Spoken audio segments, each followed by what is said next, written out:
before we move on to the more pressing matter of Tottenham Hotspur, which I think we'll start to get in the groove of that tomorrow, let me just clear up a few final residual things from that epic encounter against Sevilla. And not just that, I guess the fallout of the draw being the next day.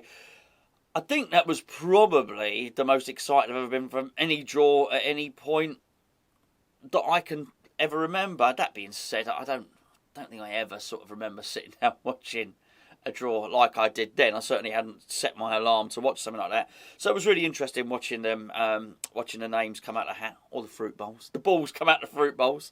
What was really quite telling was, because obviously we've drawn Olympique Lyonnais, but what was quite telling on that were the comments from their president, or whoever their representative was. And he just came out and said, well, this is terrible. It's a terrible draw. This is terrible for us. It couldn't have been worse. Now, I'm not sure it's entirely accurate that it couldn't have been worse, but who am I to argue with how he was feeling? Now, I think they'd probably get a slightly different, more upbeat message from their manager, because what you can't be doing is telling players, oh my goodness, this is terrible, it couldn't be worse, this lot are going to give us a sound thrashing.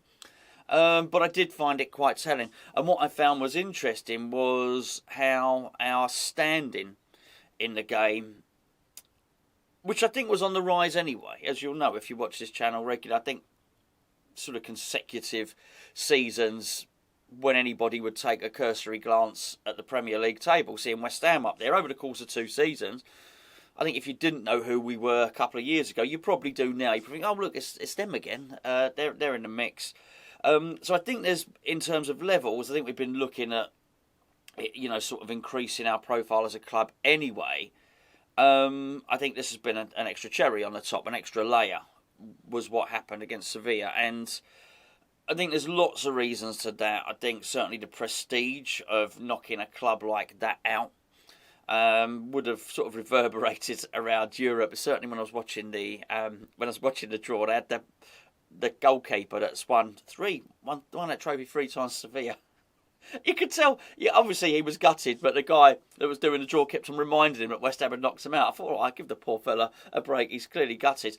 It wasn't part of the script. Sevilla are clearly meant to be still in there. We're party poopers, but this guy's comments, the president of Olympique Lyonnais, whoever he was, said, he said, last year they were 6th in the Premier League, whatever, they're only 2 points behind Chelsea. They're 6th in the Premier League again. This is a terrible, terrible draw.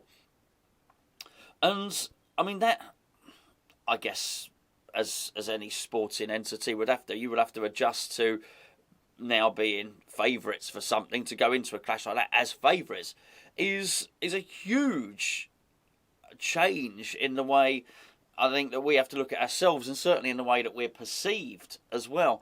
And I think we're going to have to get used to that. But, you have to take it on the chin and say, well, actually, favourites we are, for all the reasons that we've mentioned in other videos. I like to think that that's okay. I don't think we will shrink under that pressure. When you go back to what I said yesterday, which David Moyes rocks into the dressing room at half-time, says, I think we've got this, lads. Brilliant. Absolutely brilliant. There's nothing wrong with being favourites. I'm pretty sure he will downplay it to the press, but what we already know from David Moyes is he'll downplay stuff to the press. Actually, his messaging to the players is, let's go out and win. We can win this. You're the best players. You're the best team.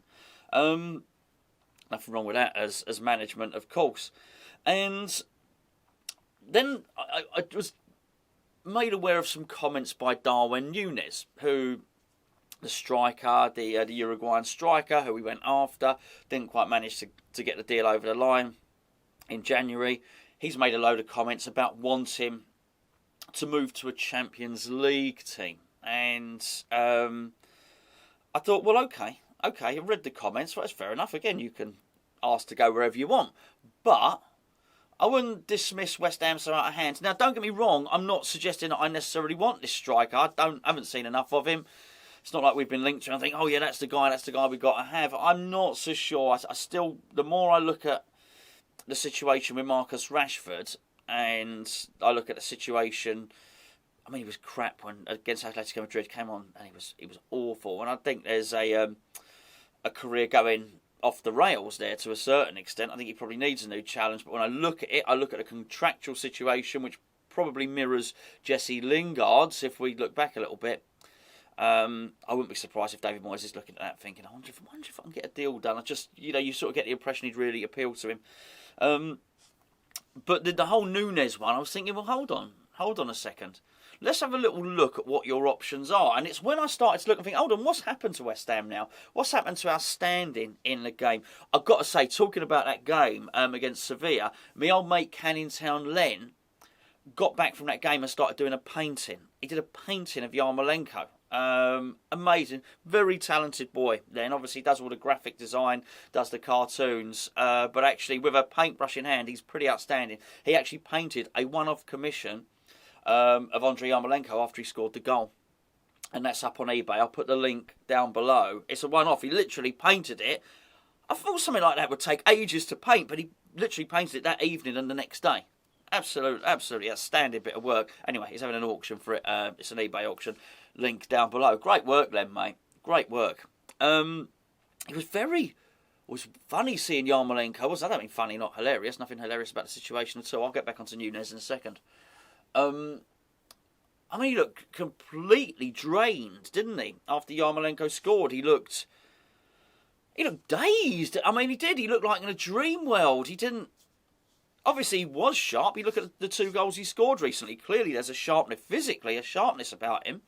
I guess he's got to be mentally sharp in the moment, or he can't seize the opportunity. But you look at him afterwards, he's completely dazed. He doesn't know what's going on at all. Something quite remarkable happening with Yarmolenko there. Really is. Anyway, on to Nunes. So Nunes was basically saying, I want this, I want a Champions League club. Okay, let's look at your options, because I've seen him. Look, he looks a decent enough player. But am I looking at him thinking, is he going to walk into Real Madrid's team? Well, probably not. I think they're signing Mbappe. I think that's what's going to happen. Could you see him going and playing for the very top clubs? Man City, well, they're not going to buy him, are they? I think they look, apparently they're after Haaland. Barcelona, I know been linked. I don't look at him and think, yeah, okay, you're going to go there. And once you start getting rid of these teams, Liverpool ain't going to sign him, and you're dealing with a lot of the best teams in Europe are the English teams. You start looking at the other ones, think, I don't think that's going to happen. You think, well, actually, you're really left with then a bunch of clubs who are on the next tier down, the next rung down. And if we can qualify for Europe again, even if it's the same trophy, I think we're there. I really, really do. I made the comment yesterday about the stadium, about the referee looking round and thinking, hold on, this is bigger than I thought. And somebody posted a comment about, Sevilla wouldn't have been intimidated by that stadium because they go and play in the new camp and whatnot. It's a completely valid point. I didn't really mean to suggest that Sevilla were intimidated by the stadium. I meant more, it was a surprise. I think the size of West Ham, the number of fans we got, if you didn't know about us, my point was I think you might walk in there and think, hold on, how come I didn't know about these guys? This is a big club. Not that they would have been intimidated by it. I didn't think Sevilla needed to be intimidated by it. We didn't need to intimidate Sevilla because we were a better football team than them over both legs. So it didn't, stadium was neither here nor there. But I mean the way we're perceived from European eyes in terms of players looking and maybe wanting to sign for us. And I do think of someone like Nunes. I think, well, hold on, mate. I wouldn't dismiss us out of hand too early, because I think if you were watching that as a player, you'd think, actually, I'll go and play for these guys. That's a really, really good club, really big club. And I think we play some good football, some attacking football. I don't know. I think we'd be alluring. I think we'd be appealing. It's just a really weird and surreal situation at West Ham over, I guess certainly over the last couple of seasons, but it's been a bit roller coaster. We started the season really well. We had the little dip, a crappy transfer window, and then it felt like, there was quite a glum mood around the club. And now it's really lifted. And I mean, for me personally, the Liverpool performance really lifted me, and I was because I said it on air, I felt quite certain we'd go through against Sevilla. Not because I'm not particularly superstitious. Not that I think our name's on the cup or anything like that. I have a sneaking suspicion Olympic Lyonnais will be far more difficult than we think they'll be. They wouldn't have got up there for no reason at all. Clearly, they got some good players. I don't think it's going to be easy, but you look at this, and hold on, we're not here to take part anymore. We're not here just to take part. We can actually win the trophy. We really can. Will we? I don't know. I mean, there's a lot of good teams left in. High likelihood is we won't, because there's some good teams left in there. But if we get through and we get through this next round, and I think we can look towards the next round, because the players won't. David Moyes won't let them. They'll be looking forward to Olympique Lyonnais. That'll be the target on it. And we know that because that's what David Moyes does. David Moyes, you knew it. I said it before the Aston Villa game, so make no mistake about it. The most important game in David Moyes' mind is this Aston Villa game. And so it goes. Then it was a Sevilla game. It wasn't Tottenham. Now it's Tottenham. When Lyon come around, that will be the most important game. But you look at it and think, hold on, if we can get through and then we're in the semi, 2 legs, we think it. Look, hopefully if we get through, we think it might be Barcelona. Might not. They're nothing great this season. I don't mean that sounds arrogant, doesn't it? They're nothing great. They're a fantastic and wonderful club.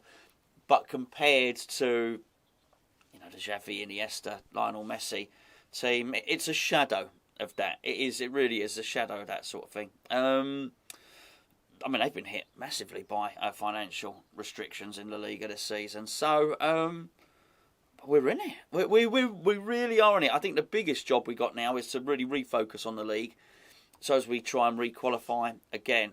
But you can dream. You are allowed to dream. There's one comment on the... And thanks for all your lovely comments, by the way. I don't want to just focus on the one... Because it wasn't a nasty comment. It said, that's it, we got Barcelona now in the semis. That's it, we can't win it. Well, no. Not at all. Enjoy it. Do have a dream. Look forward to it. These are times to be remembered, particularly for those of us that can remember the evening. The first half. I certainly remember the first half anyway. What an occasion. Absolutely buzzing. Great time to be a West Ham fan. The mood around the club, I'll probably, whatever the title of the video might be, what's happened to West Ham or whatever. But we can. We can. We're not just in this competition to take part. We can win it. We should certainly think we could win it. And I did wonder, I spare a little thought actually for Moyesy there. I did wonder, was this... David Moyes was asked a question, was this one of your best matches at West Ham? Was this one of your best games at West Ham? I guess a fair enough question, but I actually thought, I wonder if that compares to anything he has achieved at Everton. I don't know. I don't remember them getting into quarter-finals or anything in a European competition at Everton.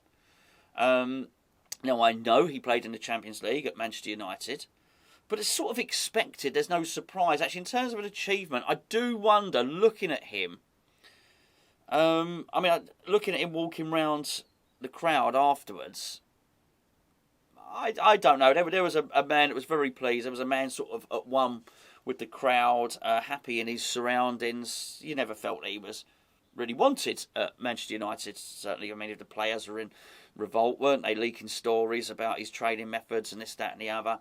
The Vans didn't want him either.